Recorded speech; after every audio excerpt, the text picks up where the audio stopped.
Começa agora mais um dos principais fatos da política, economia e saúde que interferem diretamente na vida do cidadão brasileiro. Conosco, Mário Covas Neto. Tudo bom, Mário? Oi, doutor Walter, o senhor vai bem? Tudo tranquilo? Tudo bem. Boa noite, nossos amigos que nos acompanham aqui diariamente ou semanalmente no nosso programa, aqueles que nos acompanham também pela TV às terças-feiras, na repetição do programa. Hoje nós temos aqui meu amigo Ricardo Teixeira, que é o nosso secretário de Transportes, vereador, foi meu colega nos 2 mandatos na Câmara, é vereador, super atuante, é um cara dessa área de transporte, ele está... É o cara certo no lugar certo. Então, um prazer. Muito obrigado por ter aceitado o nosso convite de participar do nosso programa. E num dia especial, né, Walter? Porque hoje, como se sabe, é o Dia Mundial Sem Carro. E eu tenho certeza que o secretário hoje não foi de carro trabalhar, foi? Boa noite ao Walter, ao Mário Covas, a que eu chamo de Zuzinha, meu amigo de muitos anos. Para você que não nos conhece, eu trabalhei no governo do pai dele, quando era prefeito de São Paulo. Não é quando ele era governador, porque quando governador também trabalhei. Então, eu conheço o Zuzinha há muitos anos. Ele, além de tudo, é nascido na mesma cidade que eu, que é de Santos, e torce para o mesmo time. Nesse momento, ele está sem time, porque ele só perde faz muito tempo. É uma torcida só de choradeira. Mas é uma honra estar aqui com vocês. É um prazer imenso estar aqui conversando com vocês no Dia Mundial Sem Carro. Hoje eu andei muito a pé, muito de bicicleta.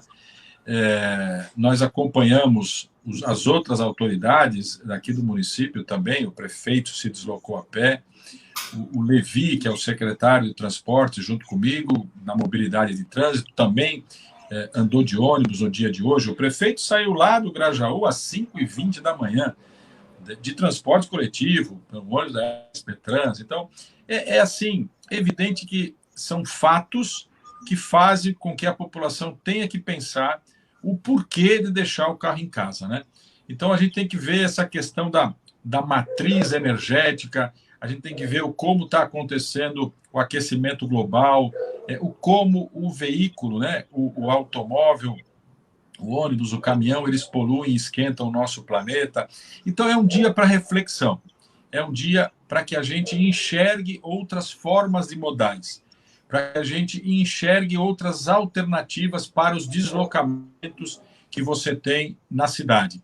E aí, extrapolando um pouquinho da cidade, nós temos um país que é uma das maiores áreas com litoral, né?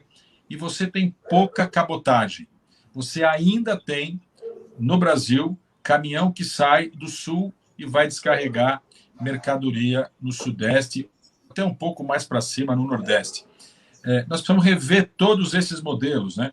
É pouco utilizado a ferrovia no Brasil, é pouco utilizado a cabotagem. Então, isso tudo, né, num dia que é o Dia Mundial Sem Carro, a gente tem que ficar pensando um pouco, né? Como é que vai ser o planeta para os meus bisnetos? Como é que nós vamos deixar, daqui a pouco nós vamos partir daqui, como é que nós vamos deixar esse legado para quem está chegando aí? Então, eu acho que hoje é um dia de grande reflexão e é uma honra estar aqui com vocês nesse dia tão importante para debater esse assunto. Mário? E a propósito disso, Walter, e até para colaborar com isso, hoje foi divulgada uma pesquisa sobre mobilidade, coisa que a nossa São Paulo faz regularmente, acho que anualmente. E hoje lançou uma nova pesquisa aí que fala muito de mobilidade, né, Ricardo? Como é que são os números aí? Te impressionou alguma coisa? Alguma novidade ou não? Aí, Zuzinha, é um pouco assim. É evidente que eles fazem uma pesquisa anual, se eu não me engano, desde 2007, então, portanto, eles têm história, eles já têm bagagem e conhecimento para estar divulgando isso. Só que esta pesquisa deles pega a pandemia. E aí, o que acontece com a pandemia? Acontece comigo, com vocês que estão participando do programa e com quem está nos vendo. A gente quer fugir da aglomeração. Então, a hora que a gente quer fugir da aglomeração, primeira coisa é transporte individual. Transporte individual pode ser de automóvel. O transporte individual do automóvel, onde se eu não me engano, mais de 50% da população que tem carro vai fazer esse tipo de transporte, mas, ao mesmo tempo, 35% deles fazem não consigo ir de carro porque a gasolina está muito cara. Realmente, a gasolina tem disparado o preço. Então, quando você fala vou de transporte individual, vou andar com o meu carro, bate no bolso e você repensa. Aí tem a outra coisa. Nas pesquisas mostram a questão, na pandemia, de ter aumentado muito o caminhar, fazer as viagens a pé. E aí tem uma outra pesquisa que não é dele, se eu não me engano, é a Origem e Destino do Metrô, que está junto com a CT também, que diz assim, 50% das viagens na cidade de São Paulo é de até 3,5 quilômetros. Ou seja, a pessoa está sem dinheiro para colocar gasolina no carro, 3,5 quilômetros por hora. Não é tão longe, 3,5 quilômetros é a distância, né? Não por hora, é a distância que ela vai percorrer. Não é tão longe, então a pessoa começa a migrar a pé ou de bicicleta. 3,5 quilômetros de bicicleta, até para quem não está treinado, é rápido. 3,5 quilômetros a pé, para quem está fora de forma, vai ter que treinar um pouquinho, mas vejam, Zuzinho e Walter, a pesquisa diz que quase metade da população de São Paulo está experimentando as viagens a pé. Então, isso é para pensar. Ao mesmo tempo, quem não consegue a bicicleta, quem não consegue o carro, vai para o transporte coletivo. E aí vem o primeiro pedido do prefeito Ricardo Nunes, quando ele desmembra a secretaria e fica lá uma secretaria de transportes, e fica uma secretaria de trânsito e mobilidade. Ele pede isso para mim há 2 meses atrás. Ele, olha, as cidades do mundo vão voltar ao normal. As cidades do mundo precisam ter a mobilidade obedecida para que a gente não atrapalhe o crescimento ou a retomada das cidades. É o primeiro pedido que o prefeito nos faz. A população não cabe dentro dos automóveis, porque se todo mundo for andar de carro, o espaço viário não cabe os carros, e a população pode e deve migrar para o transporte coletivo. E aí vem o primeiro pedido, que é dar velocidade a esse transporte coletivo, com qualidade, mas dar velocidade. E a pesquisa mostra isso, então. A população querendo ir para o carro, mas não vai, porque está muito caro, indo para andar a pé e de bicicleta, e também migrando, voltando ao transporte coletivo, principalmente ônibus. Saiu uma pesquisa na semana passada do metrô, vejam, durante a pandemia, metade das viagens feitas do metrô caíram por terra, não aconteceram. Também está sendo retomado lá. Ou seja, é um movimento que nós estamos acompanhando, muita mudança, muita mudança. E nesse Dia Mundial Sem Carro, a imprensa focou isso, vocês estão focando isso, a gente debateu esse assunto nos últimos dias e hoje também. E a população que agora está aqui nos vendo e nos ouvindo tem que começar a pensar nisso, né? Vamos deixar o carro em casa, vamos diminuir o nosso uso no automóvel, vamos partir para os outros modais, principalmente quando as viagens são pequenas. Mário? Não é tão simples assim, Ricardo, porque, assim, numa cidade que você tem uma topografia geográfica muito de altos e baixos, quer dizer, ela não é linear, é difícil de você fazer esse trânsito a pé, mesmo de bicicleta. E também a oferta de transporte coletivo, ela tá limitada, pelo menos o transporte coletivo de massa, como metrô, etc. Você tem muito transporte bem feito de ônibus, de coletivos, né? Ou de transporte individual, que também é uma outra modalidade, né? Mas, de qualquer forma, imagino que a gente tem que incentivar cada vez mais as alternativas, mas reconhecendo que não é fácil essa migração, não é mesmo, porque, enfim, tem todas as... Veja, você vai fazer o transporte para o seu trabalho de bicicleta. Se ele for muito longe, você pode chegar transpirando, enfim, e às vezes sem a condição de continuar o seu trabalho de uma forma aceitável, perante, se você tiver que tratar com o público, etc. É preciso que a gente também pense maneiras de interligar as coisas e entender um pouco o transporte. Eu tenho lá minha impressão, e é mais do que impressão, minha observação, de que, por exemplo, as bicicletas, elas são muito mais utilizadas como meio de transporte para trabalho na periferia do que no centro expandido. Já no centro expandido, ela é muito mais utilizada como lazer. E aí você explica o porquê que no final de semana aquelas ruas de lazer ficam tão cheias de gente pedalando, porque eles estão ali numa atividade de lazer. Bacana, ótimo. E eu acho que tem espaço para as duas. Mas se a gente souber diferenciar as duas, você vai se preocupar, por exemplo, com bicicletários nos terminais de ônibus ou de metrô, muito mais no lugar onde ele pode ser um meio do caminho para quem está indo ao trabalho do que propriamente para quem está no lazer. Esse tipo de observação é que eu acho que o gestor como você é que pode dar impulsionamento para que o trânsito flua melhor, para que as pessoas tenham uma qualidade de vida melhor, porque não é fácil. Eu hoje andei de metrô e andei de ônibus. E posso fazer uma pergunta interagindo, Mário? Só para... Posso entrar aí? Desculpa, cortei. Claro. Claro. Uma vez eu escutei, até escutei do seu pai, uma época, que a dimensão de São Paulo, para ruas, estradas, ela era mal dimensionada, ela vem do século passado e tal. E usando a sapiência do Ricardo, eu queria entender o seguinte: quando você fala em transporte intermodal, bicicleta, metrô, ônibus, carro, por que, Ricardo, que as pessoas não entendem fazer escalas, né? Eu estou tentando traduzir isso. Por exemplo, daqui até ali, bicicleta. Bicicleta para andar na Zona Norte, daqui até aqui, ônibus que vai ligar com o metrô. Existe isso, mas não existe regionalizado. E o trânsito, por exemplo, a gente tem, acho que, 11 milhões de pessoas na cidade e carro pelo CT, acho que deve ter uns 9 milhões. Quer dizer, é tanto carro que dá a impressão que todo mundo sair, a rua para. E o metrô, se parar, para tudo. Então, por que as pessoas não entendem fazer isso que você está falando? Sabe, Mário, que você falou agora, fazer uma transposição de transportes, né? Daqui até aqui usa isso, daqui até ali usa aquilo. Qual é a dificuldade disso tudo? Para mim, Walter, essa? Essa. As fáceis são para você, Ricardo. Olha,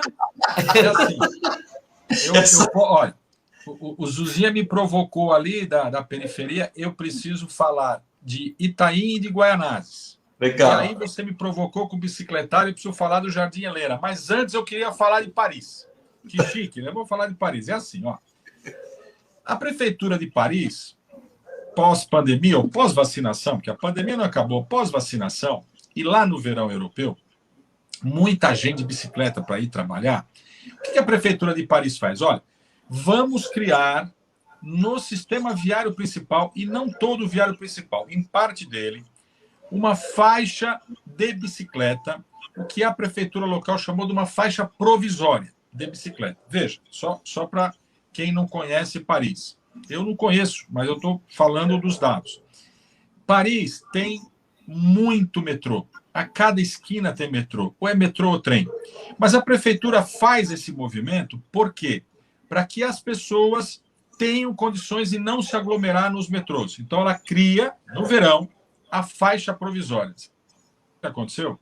É tanta gente usando essa faixa provisória que os técnicos franceses, a gente tem contato com eles, até para pegar o que está acontecendo lá, e já vai acontecer aqui, os técnicos franceses apostam que essa faixa provisória vai durar uns 10 ou 20 anos, que não dura mais. Se colocou com tanta força, com tanta raiz, a questão de andar de bicicleta, que é uma proteção própria para não pegar o coronavírus. E a hora que você põe uma faixa inteira do sistema viário, você se sente mais seguro.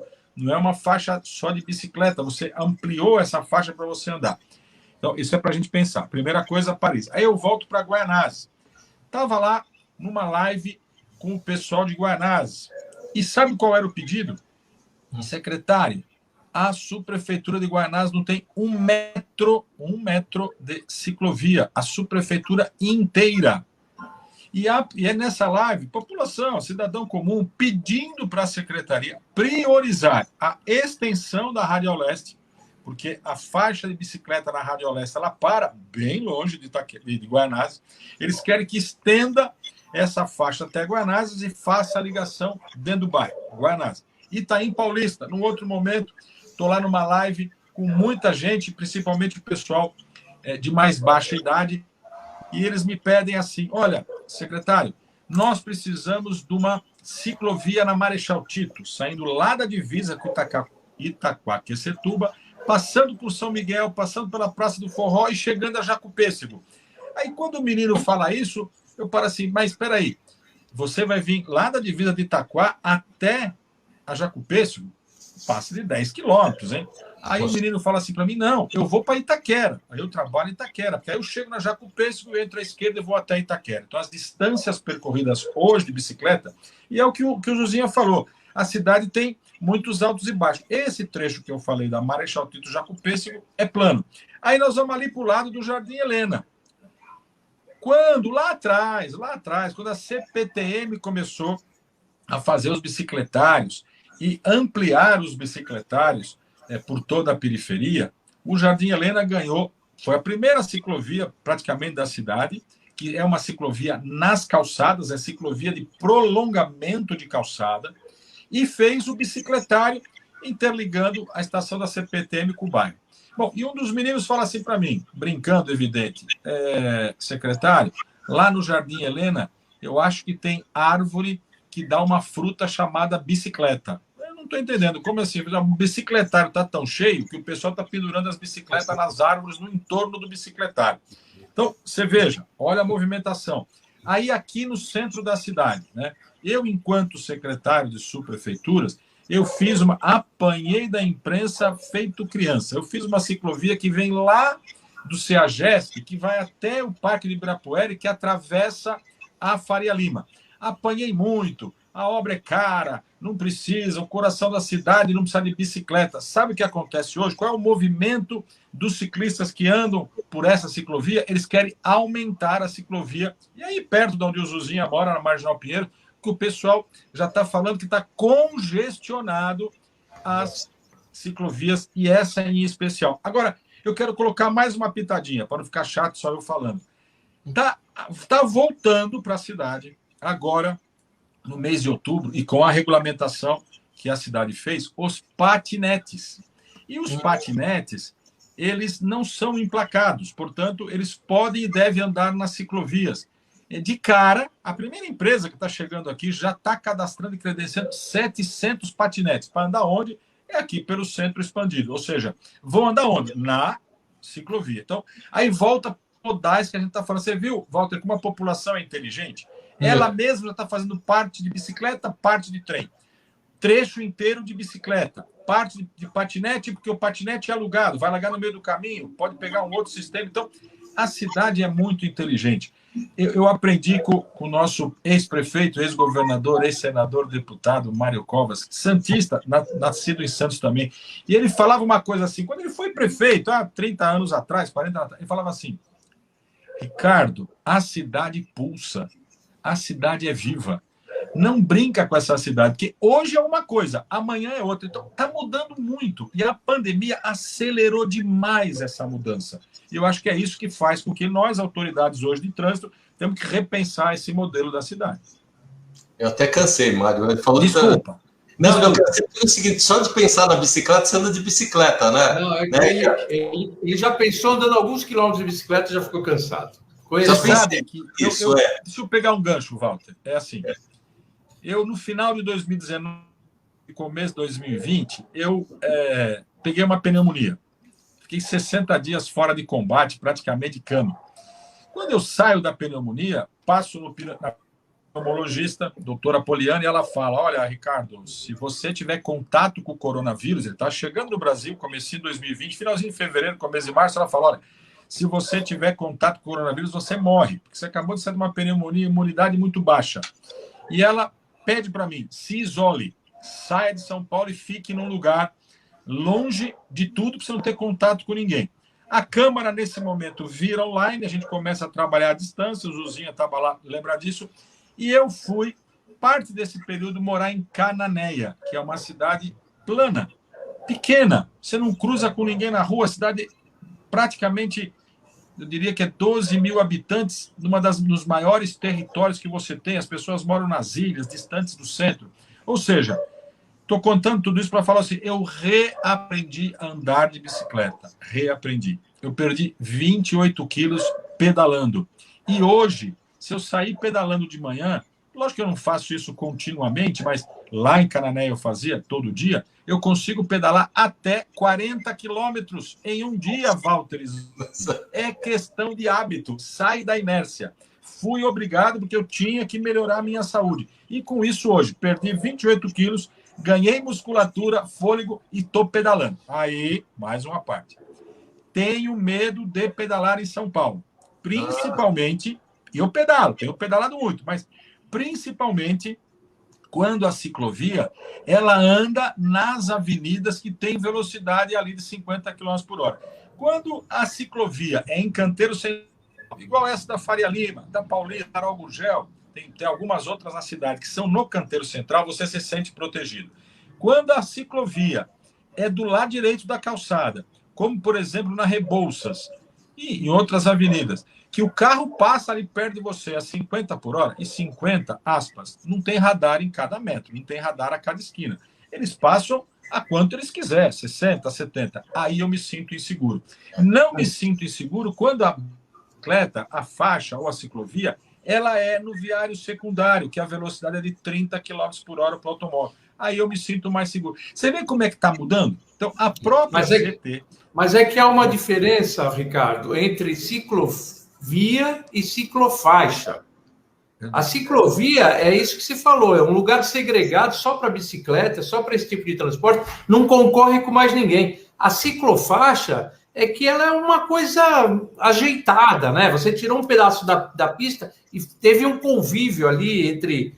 E mesmo assim tem problemas, né? E a gente percebe, por exemplo, especialmente no serviço de entrega por bicicleta, os aplicativos de entrega de comidas, por exemplo, que usam bicicleta, eles pouco seguem as ciclofaixas. Eles andam pela calçada, eles não têm muita regra. E quando você tem uma turma muito grande de bicicleta, até porque a turma é muito grande, que vão aquelas, especialmente à noite, né, que vão aquele comboio, eles também preferem seguir por outras vias. Mas não tenha dúvida que quanto mais a cidade se preocupar em disciplinar por onde andam os meios de transporte, é melhor, né? Estou aqui vendo o Sérgio Berti aqui falando sobre os problemas dele com a ciclovia também, que ele no final teve que ir para a calçada, enfim, pelo acúmulo de gente já utilizando. É isso mesmo, é uma coisa que... mas eu ainda tenho uma coisa que me incomoda, porque a gente vê algumas ciclofaixas que foram feitas e que elas não são utilizadas, simplesmente não são utilizadas. Você pode fazer uma pesquisa, botar alguém lá do departamento de trânsito lá pesquisando quantos passam, não passam. Bom, tem gente que, especialmente o ativista, o cicloativista, fala, não, você tem que dar um tempo para as pessoas se habituarem e começarem a usar. Mas é difícil. Aqui mesmo no Morumbi, onde você tem ladeiras muito íngremes, você tem trechos ali, em frente, por exemplo, da casa do André Matarazzo, que é uma subida imensa. Ninguém vai lá. Em compensação, você tem lugares onde você percebe que o número é tão grande. Então, acho que o segredo é você não ter uma grande quilometragem de ciclovias, mas você ter boas ciclovias e ciclofaixas, né? Onde realmente se utiliza. Mas eu acho que isso é sempre uma evolução. Você vai aprendendo, vai vendo onde funciona, onde não funciona, e vai trabalhando. Por isso que tem que ter pessoas com sensibilidade política e observar as coisas de fato para fazer as mudanças necessárias, não é, Ricardo? Olha, eu vou lembrar de novo do teu pai, né? Uma vez eu era técnico e hoje eu me sinto um político técnico, né? E eu fui provocado, viu, Walter, pelo pai dele, pelo Mário Covas. Ele, uma vez, a gente numa conversa, estava o Walter Feldman, o Valtinho era presidente da Assembleia e o Mário Covas governador, e o Walter tinha algumas leis de ciclista. Uma delas, enquanto ele era vereador, que até hoje, infelizmente, não colocaram em prática, que diz o seguinte: se a prefeitura abre uma rua nova, se a prefeitura abre uma avenida nova, essa rua, essa avenida, ela tem que ter espaço para bicicleta, que é isso que o Zuzinha colocou. Então, você hoje é obrigado a tirar um pedaço da rua para dar para a bicicleta, mas está lá há 30 anos atrás, já tem lei aqui em São Paulo que já obrigava a isso. E aí o Zuzinha fala da sensibilidade política, né, que hoje eu estou do outro lado do balcão, que eu aprendi com o Mário Covas. Ele falava assim: todo ser humano que é cargo público, aquele cidadão que trabalha na coisa pública, ele um dia tem que sair candidato para ele conhecer o outro lado daquilo que ele faz, né? Que a hora que você é candidato, você tem que ir para a rua e falar com o teu vizinho e pedir voto para ele. E aí é que você conhece a realidade do teu vizinho. Aí é que você vai ver, você mora em prédio, em casa, que você não imaginava nem o nome do teu vizinho, mas quando você é candidato, você vai lá bater na porta dele. E eu guardei isso, aí um dia saí candidato, coloquei isso em prática, né? Vai conversar com o teu vizinho. E aí é um pouco disso que o Zuzinha está falando. Às vezes a gente imagina uma coisa e o vizinho imagina outra. Então, eu gosto de bicicleta e ele não. Então, aí vem a compartilhamento do espaço viário. Esse compartilhamento do espaço viário é que hoje me dá os cabelinhos brancos e me tira o sono. Sabe por quê? Porque ele gera muita morte. Ele gera um prejuízo imenso para a cidade, para as famílias. Não falamos de motociclista ainda, são mais de 1.000 motociclistas mortos todos os anos na cidade de São Paulo. Agora, com a pandemia, agilizou demais o transporte, o iFood, a comida em casa, e esses meninos trabalhando aí se acidentam mais. Então, eu acho que, Walter, dá até um dia especial para a gente falar da questão da motocicleta, mas é um pecado o que a gente está fazendo com essa meninada. Eu quero... E aí, eu sei que existe, eu não posso provar, mas eu sei que existem empresas que dão bonificação para o motoqueiro chegar mais rápido com a encomenda. É aí que você acidenta esse menino, é aí que você pode estar matando um pai de família. Então, nós precisamos rever, por isso que é importante, né? É técnico, mas seja político. É técnico, mas vai ouvir as pessoas. Por isso que eu volto a falar da pesquisa da Rede Nova São Paulo, que foi publicada no dia de hoje. Diferente das pesquisas estatísticas, das pesquisas de números, a pesquisa da Rede Nova São Paulo, ela pega o sentimento das pessoas. Ela quer saber o que a pessoa acha da bicicleta, o que ela acha do transporte coletivo.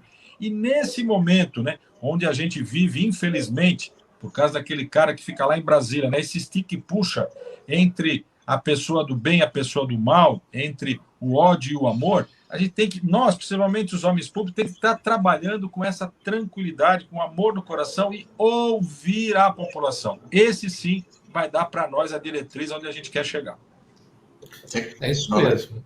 Mas é que eu queria até te sugerir uma coisa, Ricardo, que é o seguinte: nos acidentes com motocicleta e com bicicletas, especialmente com motocicletas, eles só dizem que é um acidente com morte, com vítima fatal, vítima parcial, enfim. Mas ele não fala as circunstâncias desse acidente. Eu tenho, assim, eu moro do lado da Marginal e escuto aqui a velocidade que passam pela Marginal. E eu diria o seguinte: aqui não é entregador de nada, aqui é gente passeando com uma moto de alta cilindrada e que usa esse espaço da Marginal para poder aproveitar o máximo do seu motor. Ok, eu entendi, mas eles estão numa velocidade muito acima do permitido. Eu diria o seguinte: seria interessante verificar na estatística dos acidentes com moto o quanto que o acidente fatal é de motos por excesso de velocidade, um acidente causado por excesso de velocidade versus aquele que são acidentes por uma batida, uma queda, por outras circunstâncias, né? Porque eu salvo engano, e não que esteja errado, ou melhor, que esteja certo, você incentivar as pessoas para andarem mais rápido para entregar a comida e tal, não, pelo contrário, está errado isso. Mas eu acredito muito que os entregadores com motocicletas menores, etc., eles têm mais aqueles acidentes em que gera também um grande desgaste do poder público, porque precisa ser absorvido pela área de saúde, e às vezes absorvido durante um tempo para fazer fisioterapia ou sei lá mais o quê, fora que tira alguém do mercado de trabalho, e mais, essas empresas não estão se importando. Saiu o cara do mercado de trabalho, não é considerado funcionário, pega outro no lugar dele, ponto final, né? Então, era legal dar uma olhada nisso, viu, Ricardo? Porque eu tenho a impressão que nessas grandes avenidas, especialmente nas marginais, onde a gente vai assistir um grande número inclusive a localização do acidente com vítima, onde foi. A gente vai assistir que, salvo o melhor juízo aqui, minha impressão é de que a velocidade excessiva, e não é aquela discussão de Haddad versus que diminuiu a velocidade da marginal, não estou falando daquele 20 quilômetros entre mais e menos, estou falando que é muito acima disso. A velocidade que passou aqui, a gente vê, passa com um carro por perto, você vê a diferença de velocidade é tamanha. Mas, enfim, é só uma sugestão aqui para você. Eu acho que você está certo, sim.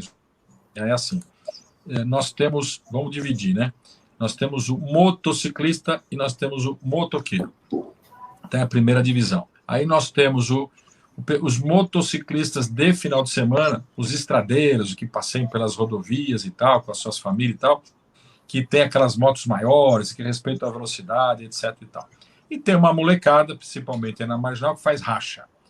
Esse pontual do racha é que, como você disse, nós precisamos levantar essa quantidade de mortes, essa quantidade de acidentes, ver quanta gente está morrendo por essa situação. E aí, infelizmente, né, porque falam que o pessoal do trânsito, que a polícia, que a CT é uma indústria de multa.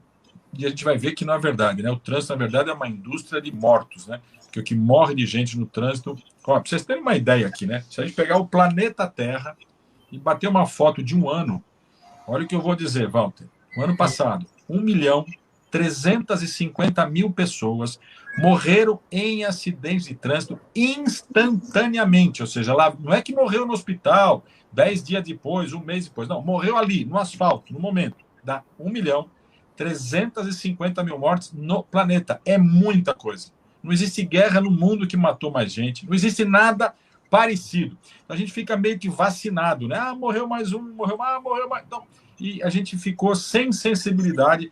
E morrer no trânsito é normal, morrer motociclista é normal. Quando a gente vê os números, é um absurdo. Mas o Zuzinha tem razão, tem que pontuar o que é o motociclista, o que é esse acidentado do aplicativo, como é que esses meninos estão morrendo. Quando a gente fala que morre só na cidade de São Paulo 1.100, o que é uma barbaridade, mas como eles estão morrendo? E essa foi a encomenda que eu fiz para a área de acidente de trânsito lá da CT. Para a gente pegar esses extratos, e aí, Zuzinha, eu acho que tem que fiscalizar, tá bom, mas eu acho que a gente também tem que voltar, infelizmente, o Brasil parou nisso, né? Voltar a fazer campanhas educativas, seja para tomar vacina, mas seja também para respeitar o trânsito, seja para não colocar a sua vida em risco, mostrar a fatalidade que é o trânsito. Infelizmente, não se faz mais campanha, que é uma outra coisa que eu estou buscando retomar essa questão de campanha, porque você tem que sensibilizar.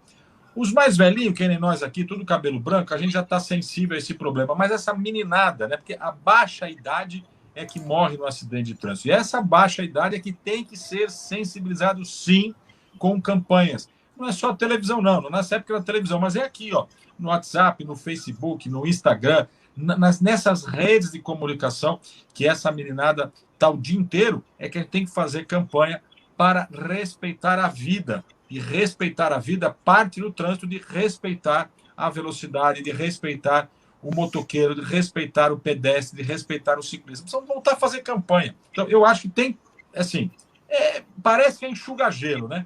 Mas eu sinto que nós estamos num rumo certo, nós estamos melhorando a educação dos brasileiros. As grandes cidades que vivem com esse maior problema, nós temos que buscar a solução.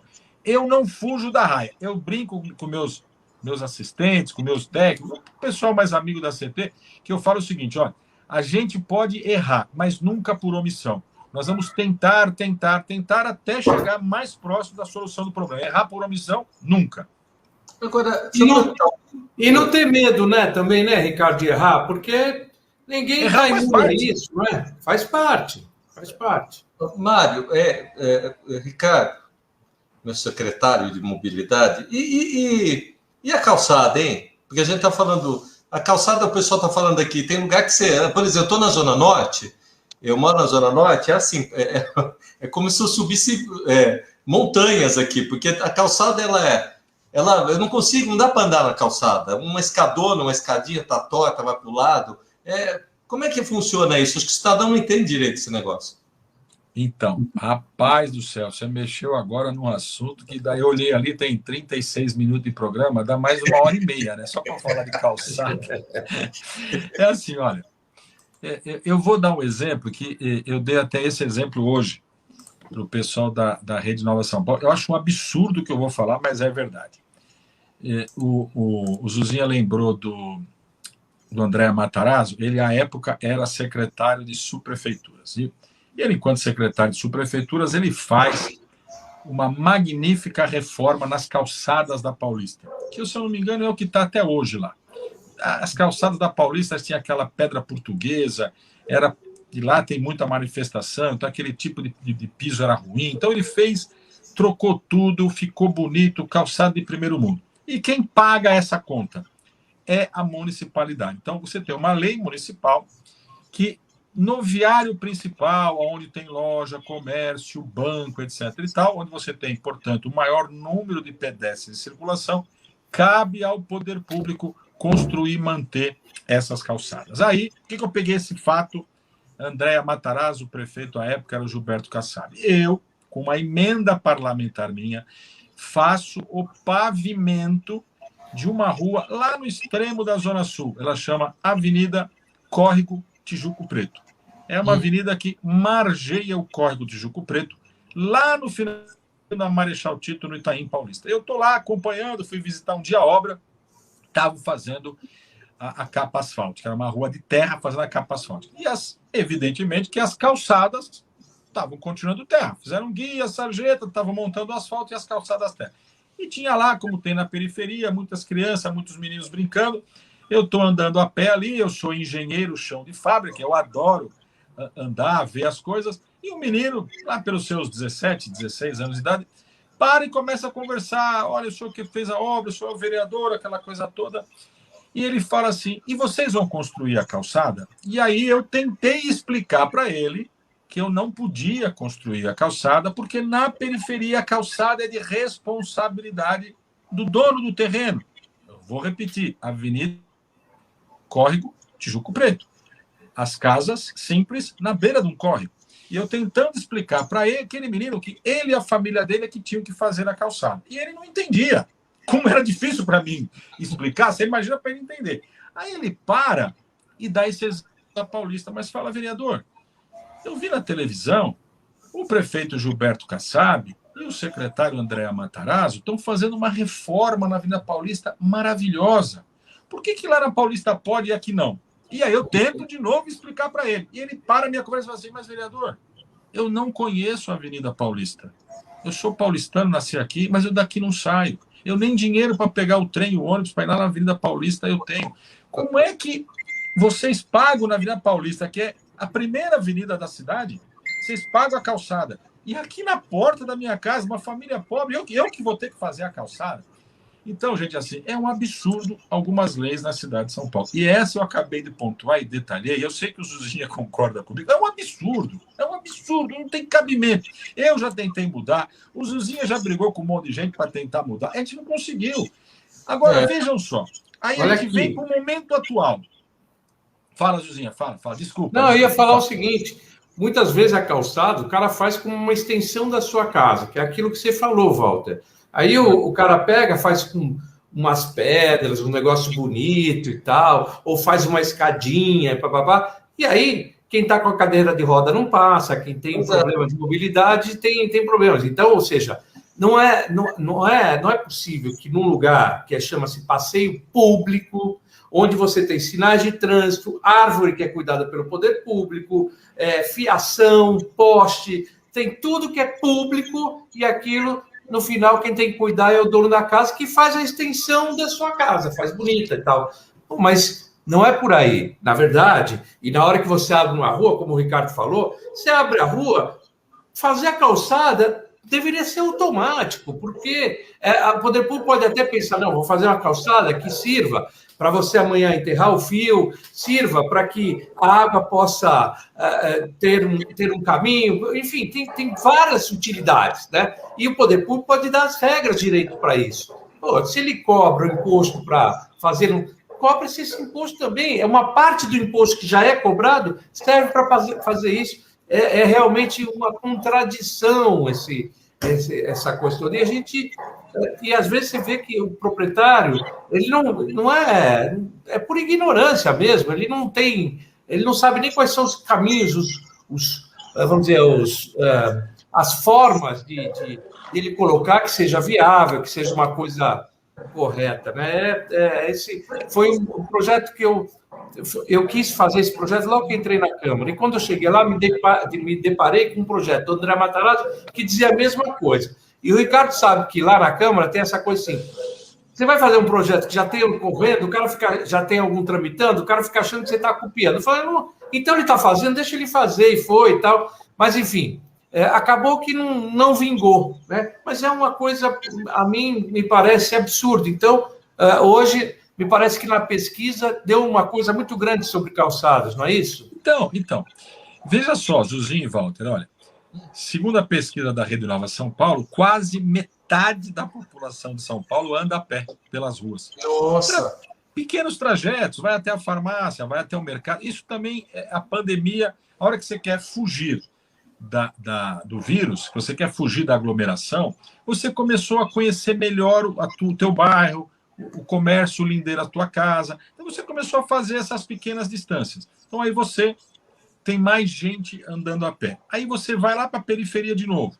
Na periferia, a maioria dos bairros da nossa periferia, elas não tiveram planejamento.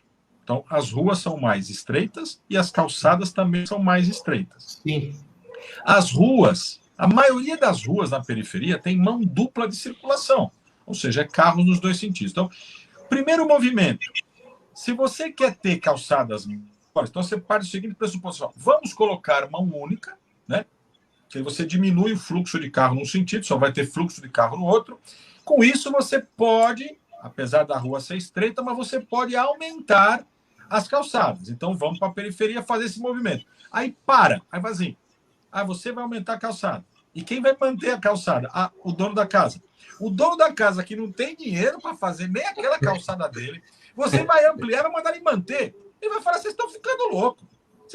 Eu vou ter que pagar para o vizinho andar na minha calçada? Então, tem que mudar esse movimento, porque mais gente está andando a pé e a lei prejudica esse que está andando a pé. Aí tem outras coisas também que, Jesus, Maria José, a prefeitura gasta uma fortuna para varrer as ruas. Eu tenho andado muito a pé. Meu Deus, as ruas parecem estar cada vez mais sujas. Você não acha ninguém varrendo a rua. Então, olha o movimento. Mais gente andando na rua. Aí o Zuzinho é político, eu também, a gente ouve o nosso munícipe, o nosso morador, o nosso amigo, o nosso cliente. O nosso cliente é o nosso eleitor. Ô vereador, ô secretário, ô amigo, por que a rua está mais suja? Agora que eu estou andando a pé, a rua está mais suja? Aí vem esse outro fator. Não é que está só mais suja, não. Além de suja, está esburacada. Porque é o morador que paga o conserto. A prefeitura, aspas, não quer fiscalizar. Por quê? Porque vai arrumar uma confusão. O cara não está mantendo porque não quer, não está mantendo porque não tem dinheiro. Aí você não fiscaliza. Gente, é uma fábrica de fazer louco. Só que a verdade está aí colocada pela Rede Nova São Paulo. 45% das pessoas na cidade de São Paulo fazem pelo menos uma parte da viagem a pé. Nossa. Meu Deus! Ou a gente toma uma decisão e rápido, ou nós vamos ter gente torcendo o pé, gente se machucando. As ruas, as pessoas andam. Como você disse aí na Zona Norte, em vez de andar na calçada, anda na rua, porque a pessoa vai ficar fugindo do degrau, ela vai andar na rua. Aí, andando na rua, você vai ter mais acidente, porque o carro não vai respeitar. É uma maluquice. De novo, eu volto para a questão da campanha. Nós temos que educar esse povo, reeducar esse povo. Porque olha só o que eu vou dizer agora. Agora eu não me lembro o número, acho que é 12%, que está deixando o carro e indo para bicicleta elétrica. Nossa. Você imagina a quantidade de acidentado? Um cara que nem eu, 60 anos de idade, larga o carro e pega uma bicicleta elétrica. Meu, daqui a uma semana está internado, bateu em algum lugar, quebrou um pé. É campanha. E a cidade de São Paulo ela envelheceu. Eu moro na Moca, é um bairro de gente mais de idade. As pessoas estão andando muito nas ruas. Nós vamos estimular as pessoas a andarem na rua? Não precisa, elas estão andando na rua por necessidade. Então, o que nós temos que fazer? Cuidar das calçadas, volto a dizer, tem que ser o poder público e, principalmente, campanhas para esse novo convívio da cidade ser com harmonia, ser com segurança. Parece, de novo, né? Esse assunto calçado parece que é enxugar gelo, mas eu aceitei o desafio. Vamos brigar, vamos trabalhar. Deixa eu mudar um pouquinho de pato para ganso, assim, a conversa, para dizer o seguinte. Eu soube agora que você vai ter uma pessoa da família ingressando na política. Sabe que esse programa tem, assim, vai mexer na vida, hein, Walter? Esse programa tem o mérito, sabe, Ricardo, do seguinte: a gente conseguiu alguns furos aqui, mesmo. Mesmo, que é muito legal. Então, eu acho que a gente tem que sempre ter uma novidade aqui. É verdade isso mesmo? Você vai ter uma filha que vai ser candidata agora?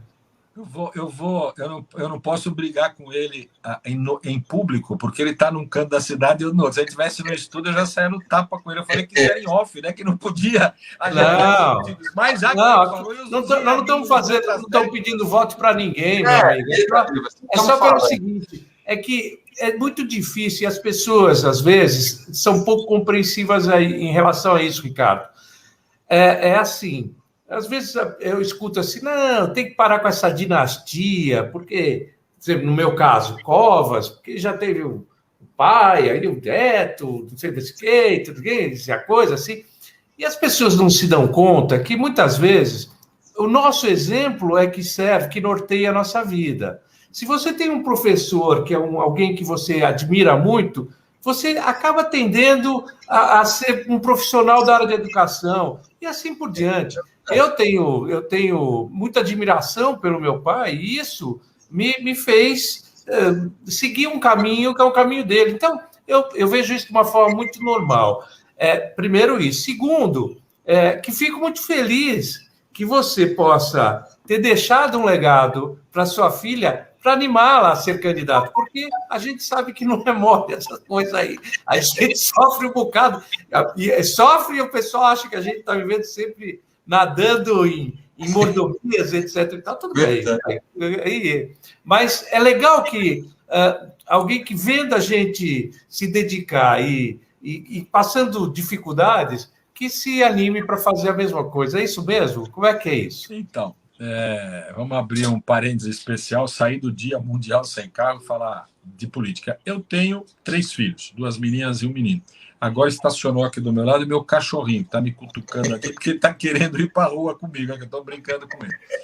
Mas eu venho também de uma família que gosta de política, mas eu nunca na minha família teve um candidato. Eu fui o primeiro que resolvi arriscar, colocar o nome e tal.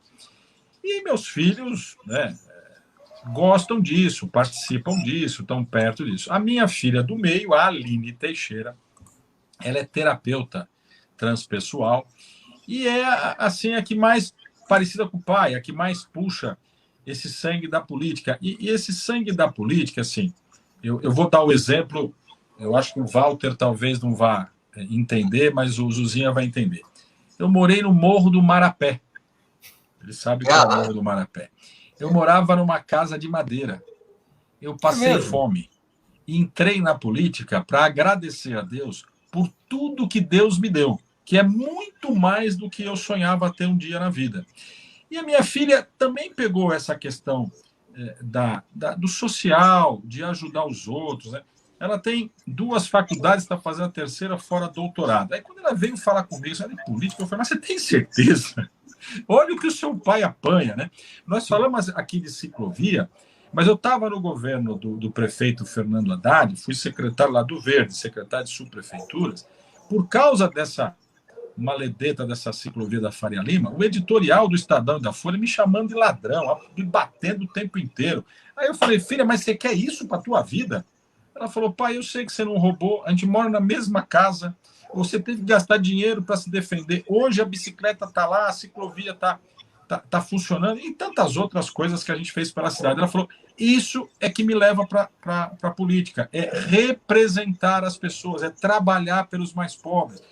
Ontem mesmo, ela estava lá na TV São Miguel, fazendo um programa lá com as mulheres. Ela é terapeuta, estava falando enquanto terapia. Enfim, ela gostou da proposta, ela quer sair candidata. E aí bate um pouco com a nossa idade. Eu já estou chegando numa idade que não é que eu não vou mais sair candidato. Talvez um dia eu volte a sair candidato, mas a gente tem, e o Zuzinha sabe o que eu vou dizer, a gente tem que dar chance para essas pessoas que estão chegando, né? Os mais jovens... Mas também não é concorrente, Ricardo. Não é concorrente ser vereador, deputado, são épocas diferentes de campanha. Não tem problema. Isso. Não, verdade. Além disso, eu vejo assim, eles trazem, né? A minha filha tem 32 anos, eu tenho 62 anos. É uma outra geração. Ela vai trazer para a política ideias diferentes das minhas. Ela vai trazer para a política, olha, ao momento que ela chega, se Deus quiser, será eleita, como o Zuzinha também vai ser eleito deputado federal, já lancei ele também aqui. Vocês vão pegar o 5G. O 5G vai revolucionar esse país, principalmente na questão da mobilidade que nós estamos falando. Vocês vão ter tantos projetos para fazer com o 5G existindo no Brasil, que vai dar muito, mas vai dar um upgrade na qualidade de vida das pessoas. Então, isso é, sim, um momento de tomada de decisão. E ela gostou dessa proposta, falou, não, pai, eu quero sair. Então, eu estou aqui dando em primeira mão que a minha filha Aline Teixeira sai candidata a deputada estadual pelo DEM, que é o partido que eu participo também, e vai ter as propostas dela, vai puxar a bandeira para o lado dela. Eu fico muito feliz, como o Zuzinha disse. É um legado que a gente deixa para a família. Agora, eu tenho uma neta que é pior que ela, viu? Eu tenho uma neta que eu acho que já também tem 20 anos. Acho que já vai para... Porque essa... E é um outro foco. É um foco da molecada. Ela, como é que é essa profissão nova? É influenciadora, né? Então, ela trabalha na influência dos mais jovens. Ela tem, sei lá, quantos milhares de seguidores. Ela pontua a vida de um monte de jovens, né? Então, essa também já vai estar aí na política, disputando espaço com a gente. Já está na política, só não teve mandato ainda, né, Ricardo? Porque ela já está. Já está na política. É verdade. Né? É isso aí. Deixa eu falar, ela faz um programa lá, tem que convidar para vir na TV aqui fazer uma entrevista. Walter, estou sentindo que isso é um convite. Eu vou transmitir a ela. Estou escutando a voz dela aqui. Ela acabou de chegar em casa. Estou escutando a voz. Daqui a pouco ela fala, meu pai está falando de mim. Deixa eu ver o que é. Daqui a pouco ela está aqui. Eu vou transmitir a ela esse convite dela participar aqui com o Walter. A gente combina isso. E é assim, ela vai falar também da questão dela na cidade, enquanto terapeuta, o que passa na pandemia, né? O quanto ela está enfrentando com os seus pacientes na pandemia, a questão dessa tristeza que as famílias brasileiras e do mundo inteiro perdendo tanta gente para essa doença. Então, ela também pode estar contribuindo e, se Deus quiser, ajudando no programa, que é um sucesso. Obrigado. Muito bem. Agora é o seguinte, Walter, nós temos aqui o nosso horário. Sabe, Ricardo, algumas vezes a gente não tomou cuidado suficiente e o tempo foi passando, e a gente tem um tempo certo para fazer o programa. Então, antes que isso aconteça, eu queria deixar aqui aberto para você fazer suas considerações aí finais, alguma coisa que a gente eventualmente não tenha falado, que você gostaria de falar, qualquer coisa, fique à vontade. A palavra é sua. Olha, é assim, eu quero falar de novos projetos, já que estamos aqui no Dia Mundial Sem Carro, e nessa secretaria que hoje eu ocupo, que é a Secretaria de Mobilidade, né? Então, a gente vem desenvolvendo lá o conflito moto e carro. Então, a gente vem desenvolvendo uma política para priorizar e reduzir os acidentes e priorizar os motociclistas. Então, é uma novidade que nós vamos ter em breve. Na questão dos congestionamentos, que é uma coisa que acontece nas grandes cidades do mundo, voltar a criar na cidade de São Paulo, onde o pedestre não é quase inexistente, a direita livre. Você consegue, mesmo no semáforo, você deixar a direita vazando para a via transversal. Para quem for entrar à direita. À direita, porque você desafoga o trânsito. uma outra coisa que perturba demais a cidade, causa um prejuízo grande para a cidade não foi projetada para caminhões com uma carga tão alta como está acontecendo. E eu também não sei porquê, acho que ficou muita coisa represada na pandemia, agora parece que os caminhões estão vindo maiores. Nós já tivemos um problema esse ano, agora há pouco, aqui na Ponte do Limão, ela ficou interditada até o final da semana passada.